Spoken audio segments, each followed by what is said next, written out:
The Grand Chamber of the Galactic Council floated in space, a massive ring-shaped station that had been the center of power for over 10,000 years. Inside, the air felt heavy with worry as Elder Teho moved to the center platform. His blue scales caught the light as he raised his four-fingered hand to activate the holographic display. The chamber darkened, and stars filled the air above them.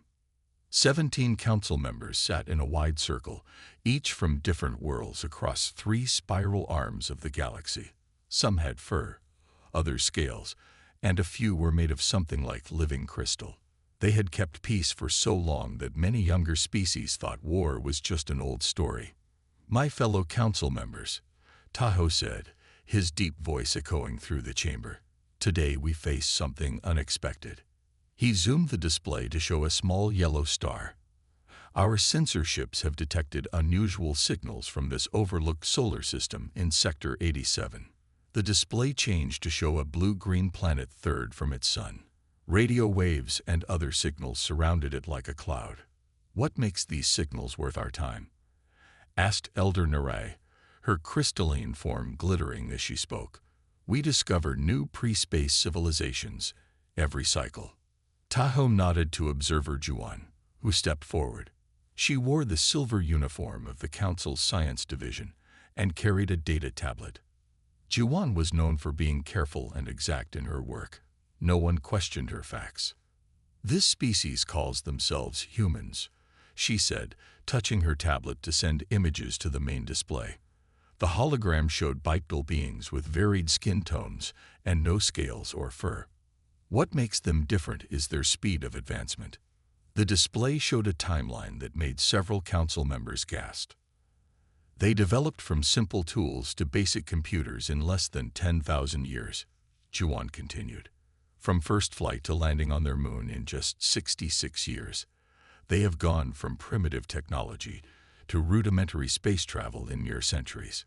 "Impossible," Representative Sumke said, the fins on his head rising in disbelief. His people, the Viridian Collective, had taken nearly 8,000 years to achieve the same progress. Such advancement violates all developmental models.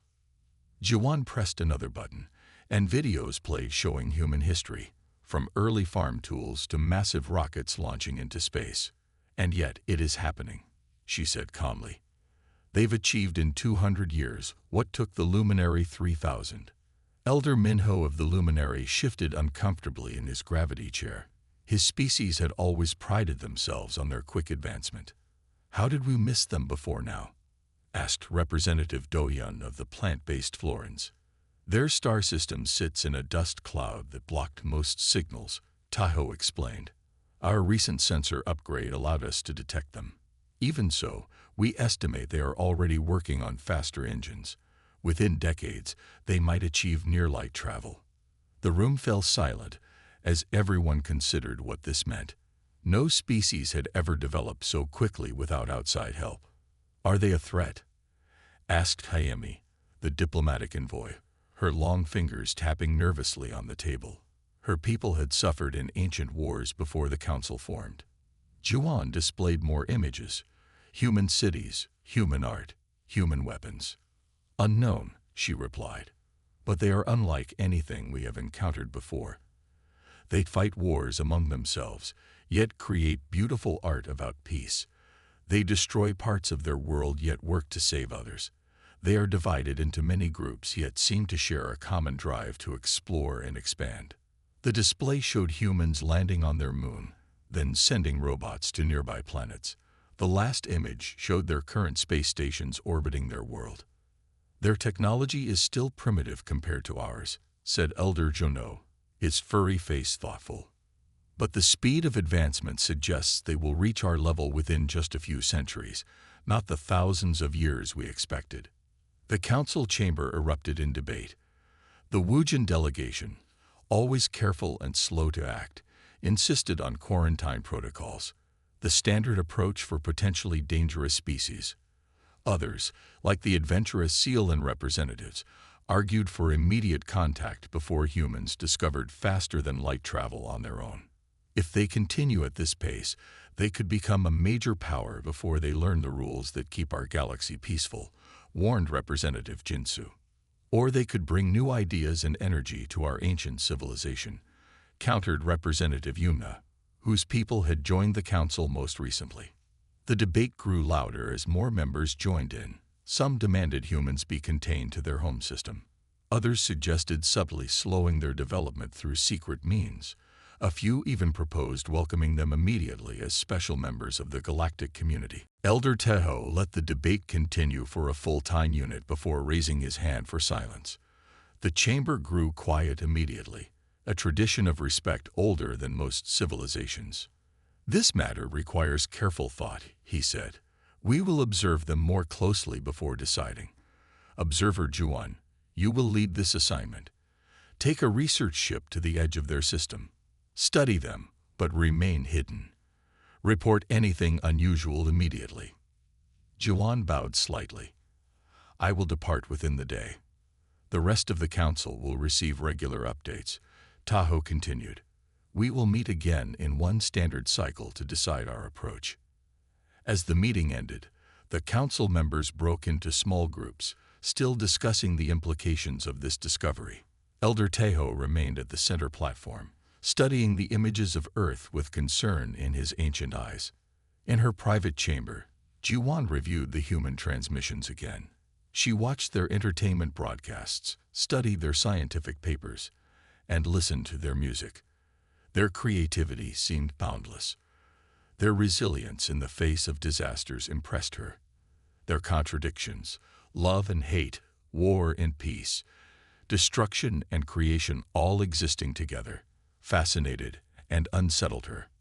As her ship prepared to depart for Earth, Juan felt something rare for a council observer: uncertainty.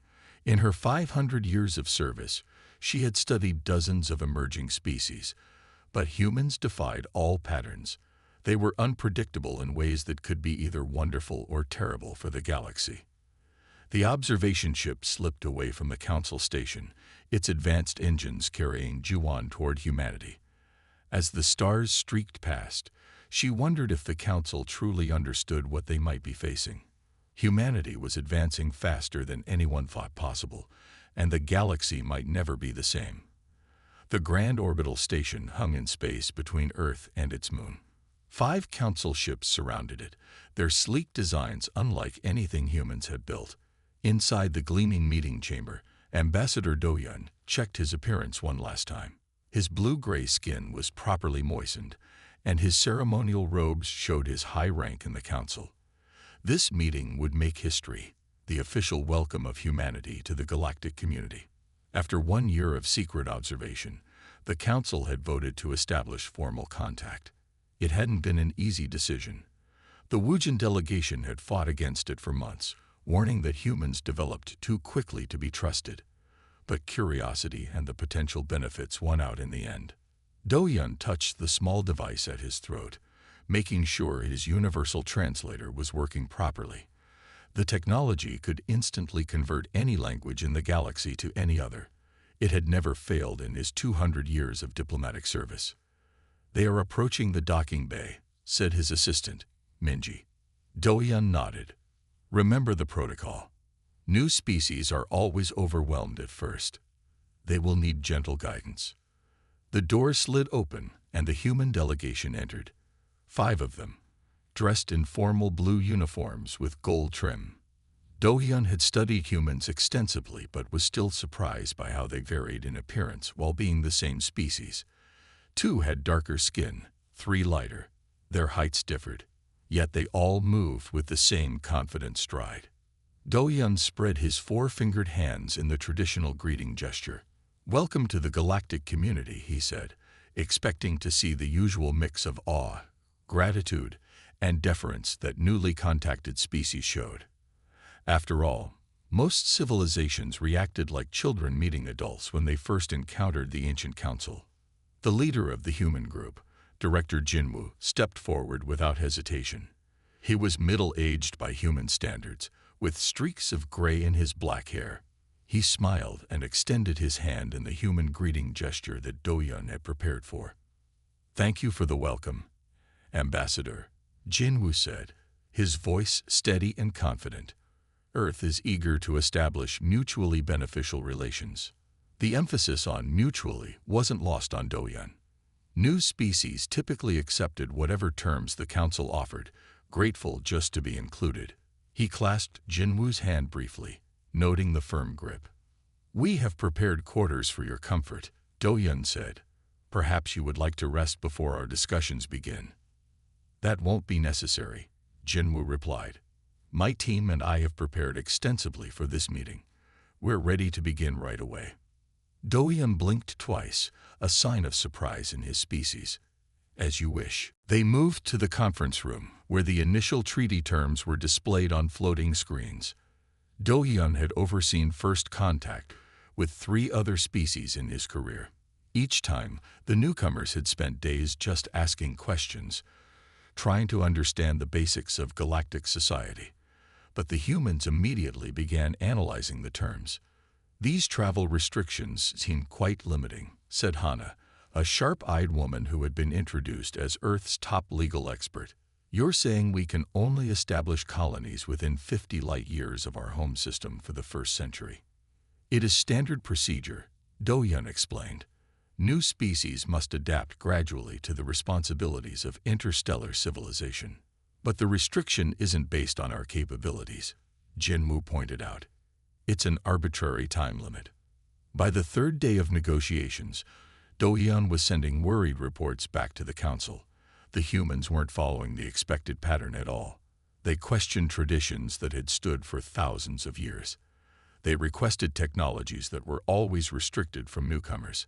Most concerning, they seemed to understand concepts far beyond what their development level should allow. During the afternoon session, Jinwoo leaned forward over the table. "Your propulsion limitations seem arbitrary," he noted. "Surely a species capable of interstellar travel could benefit from our theoretical research on dimensional folding."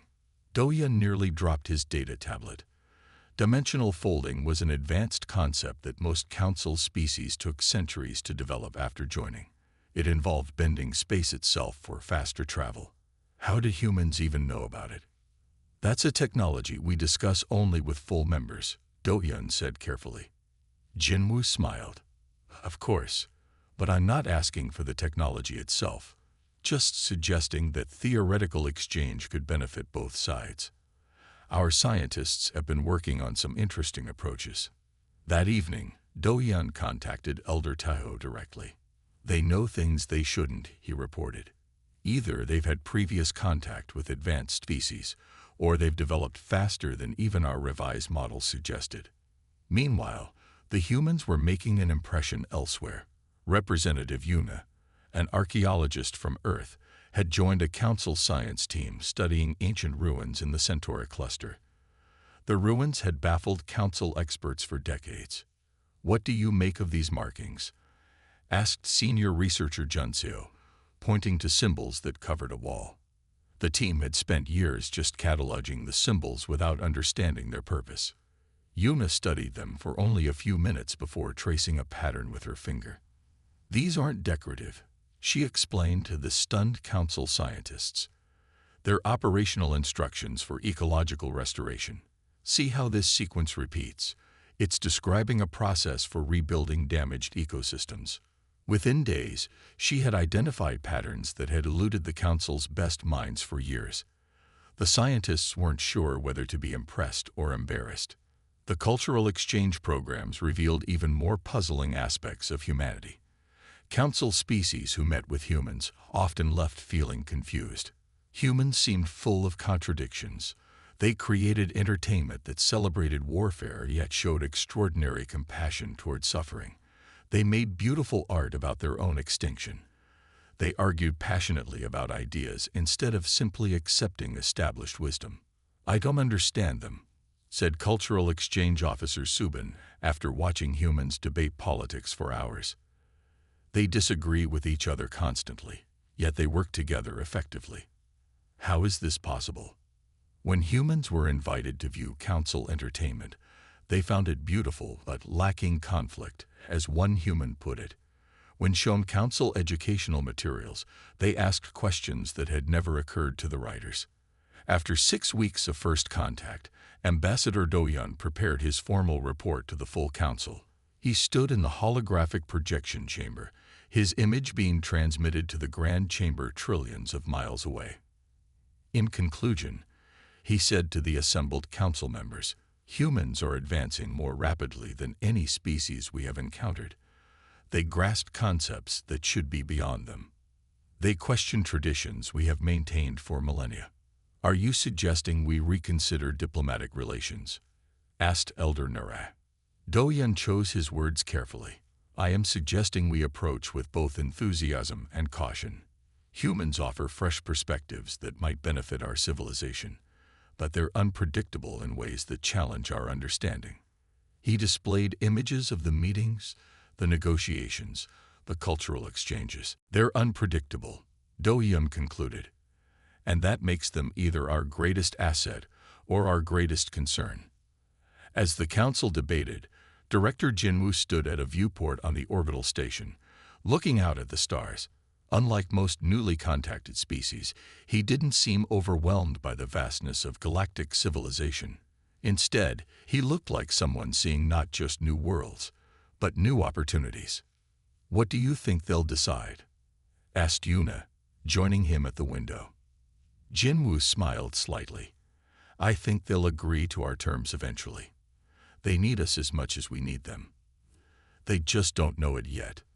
The stars reflected in his eyes as he gazed outward, toward the galaxy that humanity was about to change forever. Senior Archivist Minji sat in the circular records chamber, surrounded by glowing data screens. Her job was to document the history of the Galactic Council, a task that had been mostly peaceful and predictable for her 300-year career. But the last 30 years had been different.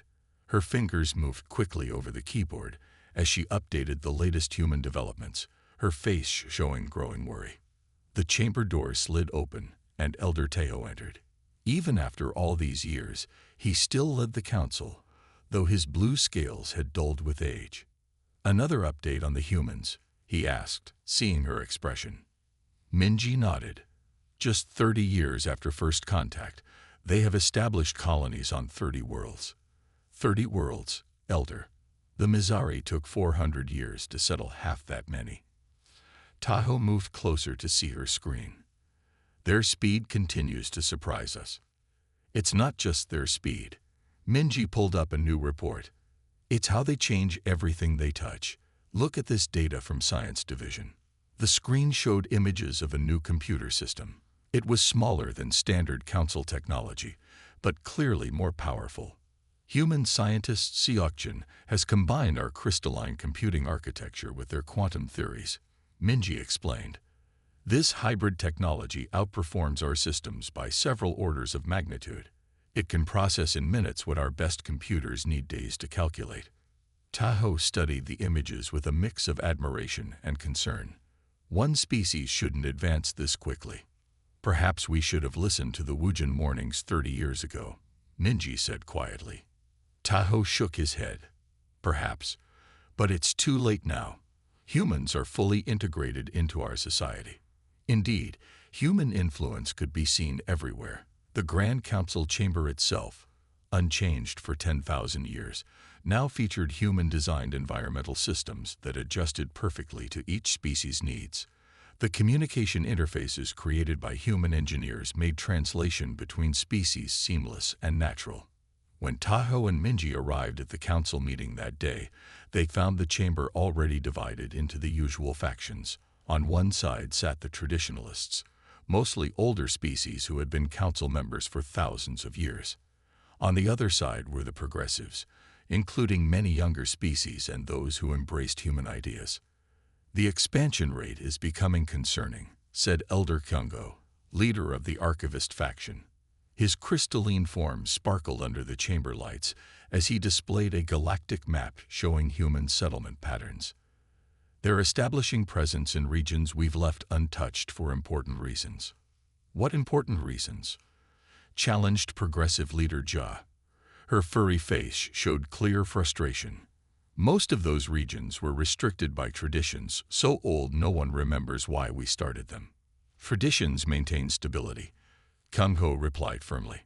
Traditions can also lead to stagnation, said the human representative, Minho. Though only 50 years old, he spoke with the confidence of someone used to being heard. The regions we've settled were empty for thousands of years. Now they're productive and contributing to the galactic economy. The debate continued, touching on many areas of human influence. Trade routes had expanded. New technologies were changing how ships traveled between stars. Even art and entertainment were evolving as human creativity mixed with ancient alien traditions. Later that day, Minji visited the Medical Research Center, where a team worked frantically to save the Mizari species. A deadly plague had broken out on their homeworlds 3 months earlier. The Council's best medical experts had predicted years of research would be needed to find a cure. Millions would die in that time. But that morning, news had arrived that a cure had been found by a human. Minji found Dr. Heijin in the laboratory, a small woman with intense eyes who had only been working on the problem for 6 weeks. How did you solve it so quickly? Minji asked her, genuinely curious. Our best medical minds said it would take years. Heijin looked up from her microscope and shrugged. We approached it differently. Your researchers were trying to restore the original genetic pattern of the Mizari cells. We instead asked how the genetic material could be reconfigured to resist the pathogen while maintaining function. You changed their genetic code. Minji was shocked. Genetic modification was strictly regulated under council law. Only slightly, and only in the areas affected by the disease. Heijin explained. Sometimes the best solution isn't returning to what was, but adapting to what is. That philosophy seemed to sum up the human approach to everything. Minji thought as she left the laboratory. They never accepted limitations. They always looked for new paths. The next day, the council chamber was unusually full. Representatives from 42 species had come to discuss the human issue. Elder Kyung-ho's archivist faction had prepared a formal statement. Let me be clear, the crystal-bodied elder said, his voice resonating through the chamber. We acknowledge the benefits humans have brought to our civilization. Their medical advances alone have saved billions of lives, but their rate of change threatens the stability we have maintained for millennia. He displayed images of traditional council technologies alongside new human versions. They don't just use our technology, they reimagine it entirely. This disrupts established power structures and economic systems. Progressive faction leader Jaya stood in response, her tail swishing with emotion. And what is wrong with disruption? Our civilization has stagnated for millennia. We catalog knowledge but rarely create anything new. Humans remind us what innovation truly means. The younger council species cheered at her words. Many had already formed close alliances with humans, adopting their technologies and ideas. That evening, Minji discussed the meeting with Elder Teo as they walked through the council gardens. The council is splitting, she observed, between those who fear human influence and those who embrace it. Tahoe nodded slowly. It was inevitable. Humans change everything they touch. Some find that exciting. Others find it threatening. Which are you? Minji asked. The elder was quiet for a long moment. Both, he finally said. I see the benefits they bring, their creativity, their energy, but I also fear what we might lose in the rush to change.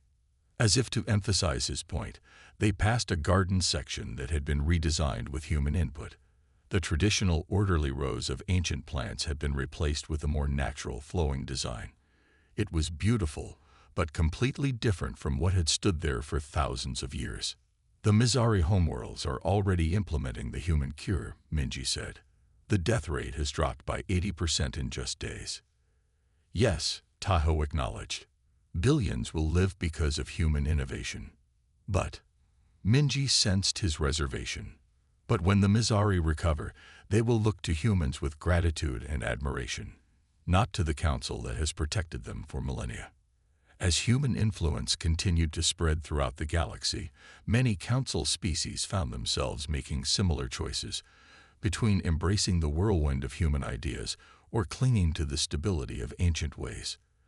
The division grew deeper each year, and the once unified council began to fracture along these lines. And the humans? They simply continued doing what came naturally to them, exploring, questioning, changing, and growing, seemingly unaware that they were reshaping a civilization that had stood unchanged for thousands of years. The red emergency lights flashed throughout the massive council station.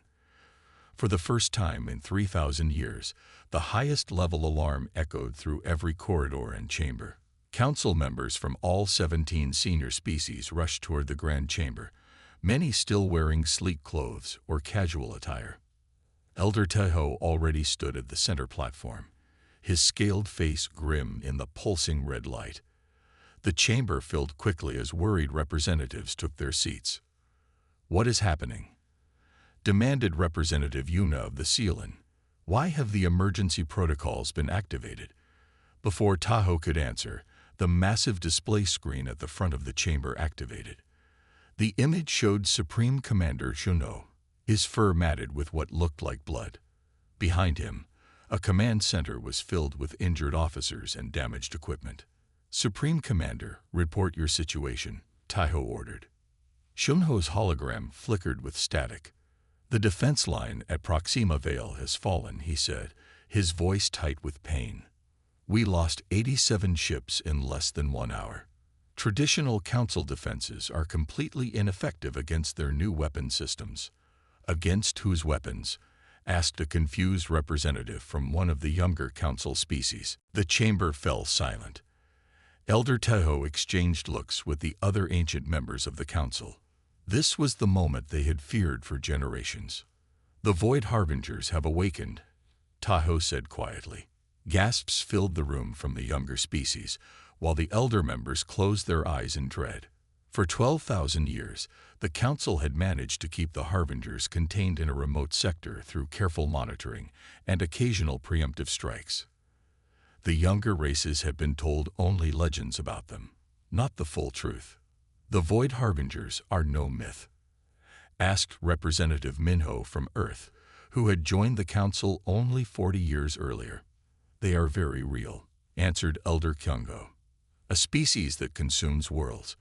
We have contained them for thousands of years through careful management. Now they threaten to consume the galaxy."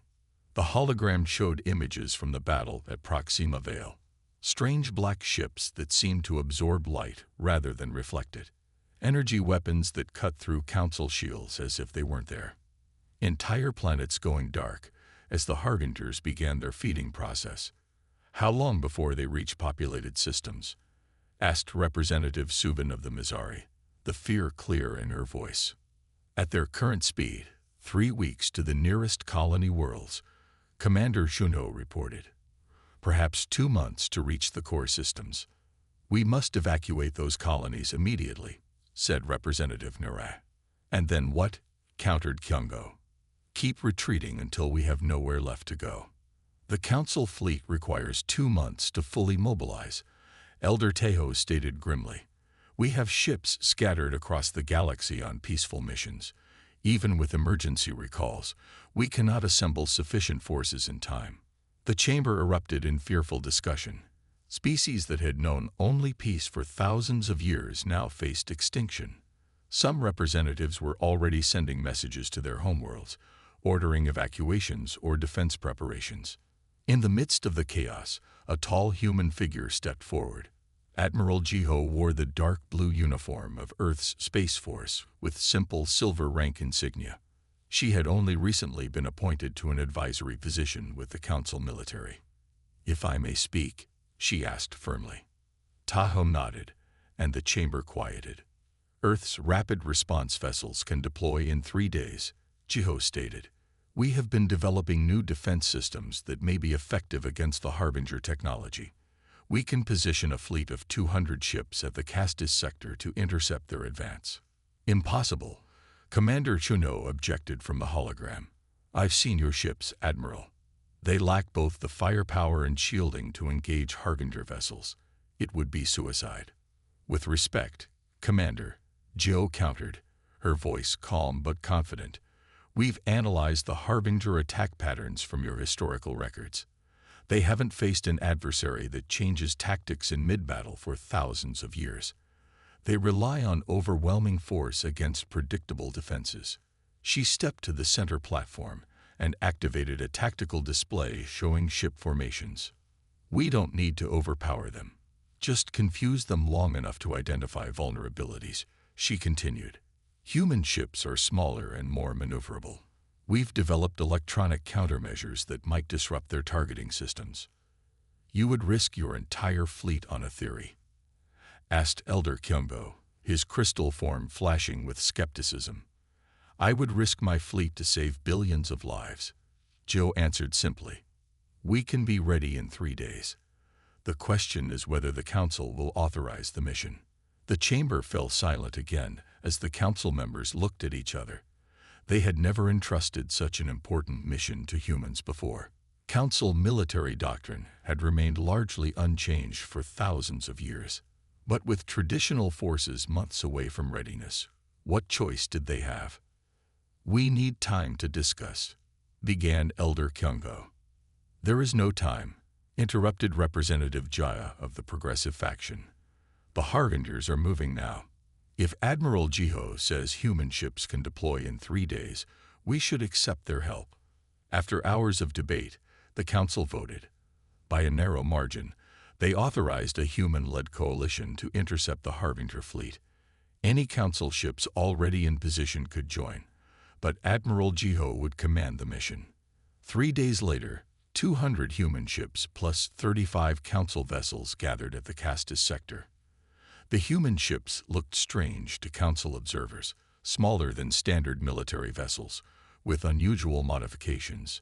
Some were clearly retrofitted civilian craft pressed into military service. This is their fleet, asked Commander Kiyan of the Viridian forces.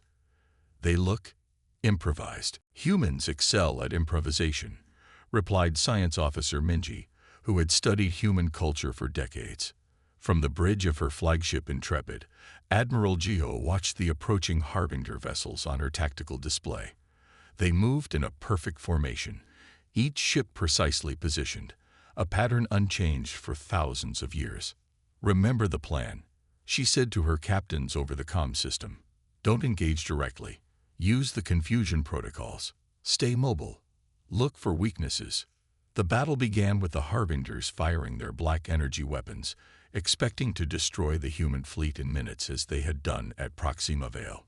Instead, the human ships scattered in all directions, breaking into small groups that moved in seemingly random patterns. Some fired conventional weapons. Others released clouds of small drones.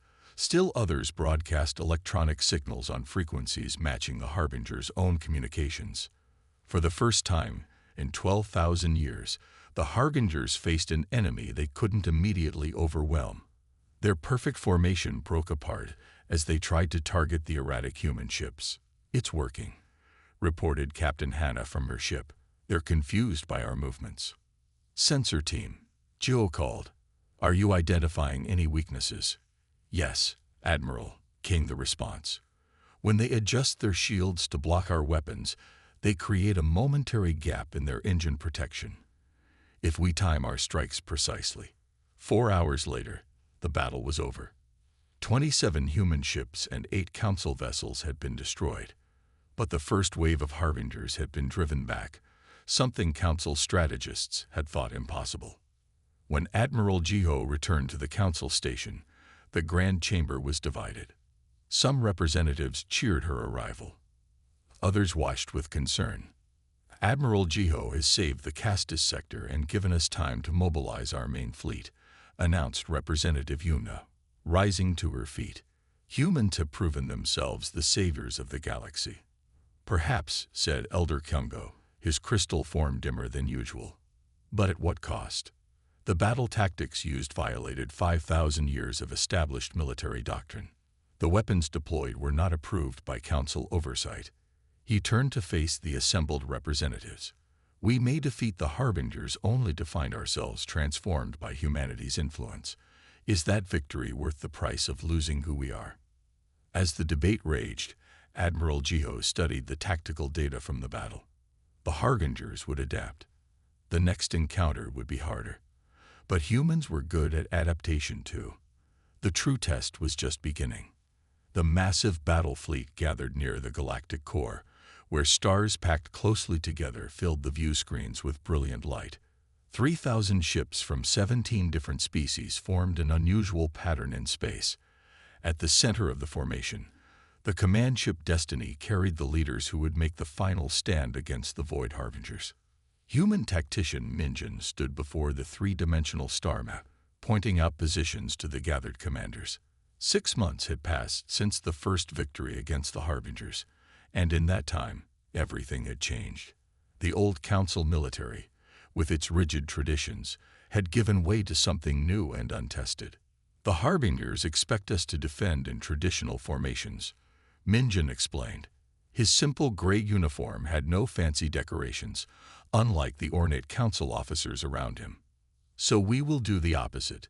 Cargo ships retrofitted with our new disruptor fields will approach from these vectors, appearing harmless.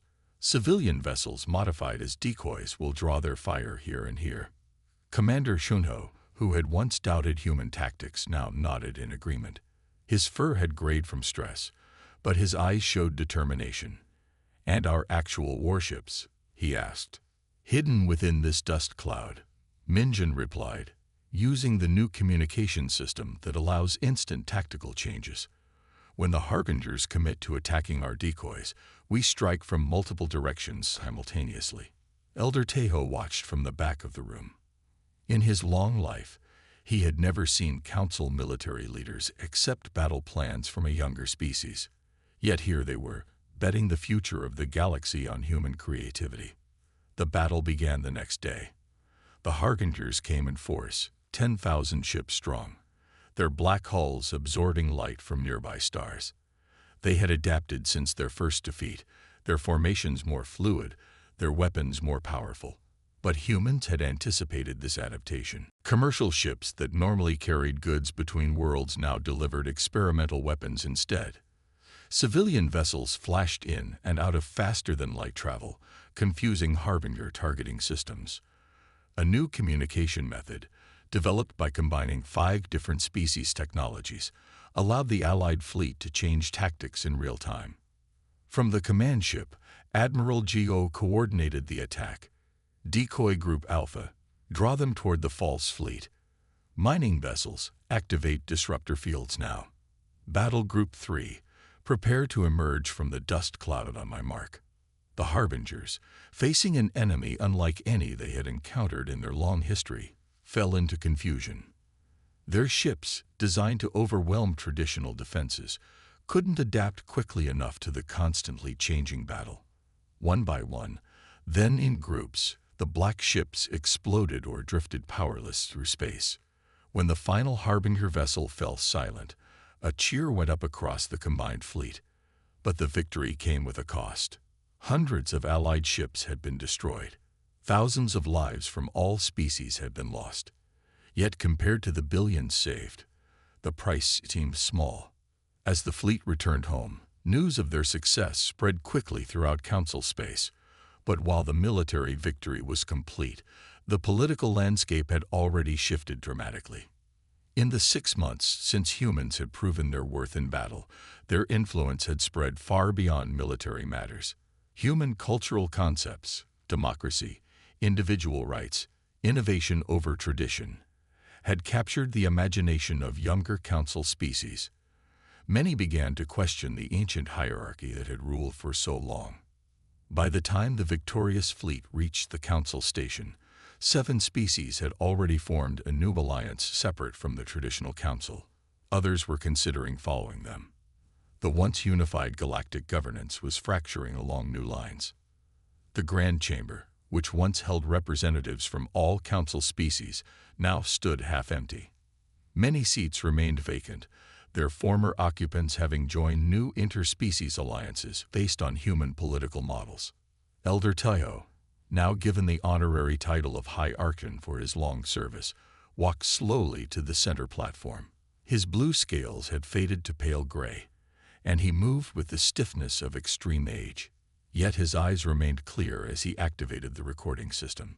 "This will be a final official recording of the traditional Galactic Council," he announced to the reduced assembly. "For 10,000 years, we maintained peace across the galaxy. Now we give way to something new." The chamber fell silent as Tahoe continued, his voice heavy with both sadness and wonder. "We believed ourselves to be nurturing shepherds of younger species," he said. "We thought our ancient wisdom would always guide the galaxy. But humanity showed us our complacency. We spent millennia preparing for all manner of galactic threats, cosmic disasters, resource conflicts, the harbingers, but were never ready for humanity." He paused, looking around at the faces of those who remained. "We were never ready for their speed, their adaptability, their willingness to remake rather than merely inhabit our carefully ordered cosmos. In less than a century, they have changed what we built over thousands of years." In another part of the station, a different gathering took place. Human Ambassador Suman stood with representatives from 7 former Council species. Before them lay a document, the new Galactic Charter that would establish a different kind of interstellar community. "With this signature, we commit to a new vision," said Suman, her simple white diplomatic uniform standing out among the varied appearance of the aliens beside her. "Equal partnership among all spacefaring cultures, regardless of age or development level." One by one, they signed the charter. The Mizari, grateful for the human cure that saved their species. The Florans, whose philosophy aligned naturally with human concepts of growth and change. The Sealan, young and eager for faster progress than the Council allowed. And 4 others who had decided the old ways could not meet the challenges of the future. "The old order preserved us through dark times," Suman acknowledged as the signing finished. "But preservation is not enough. Together, we will build something greater." Later that day, as workers began converting the Grand Chamber into the new Galactic Forum, a meeting place open to all species regardless of technological development, High Archon Tahoe encountered Suman in the corridor outside. "Ambassador," he said with a small bow of his head. "High Archon." She returned the gesture with respect. Tahoe looked through the open doors at the chamber being transformed. Gone were the hierarchical seating arrangements where elder species sat higher than younger ones. In their place, a circular arrangement where all representatives would sit at the same level. "Was this inevitable?" he asked quietly. "Our replacement." "Not replacement," Suman corrected gently, her voice kind. "Evolution. You taught us how to reach the stars. We're simply teaching the galaxy how to dance among them." Tahoe considered her words, then slowly nodded. "Perhaps it is fitting. No species should rule forever." Together, they walked to the great observation window that looked out over the docking area. Below them, the combined fleet prepared for a new mission. To explore regions of space the Council had deemed too dangerous for millennia. Human ships flew alongside vessels from all 17 species, forming patterns that would have been unthinkable a generation earlier. "What will you do now?" Suman asked the ancient counselor. Tahoe watched the ships moving in their new formations, his eyes reflecting their lights. "I will watch and learn, as humans have been teaching us to do."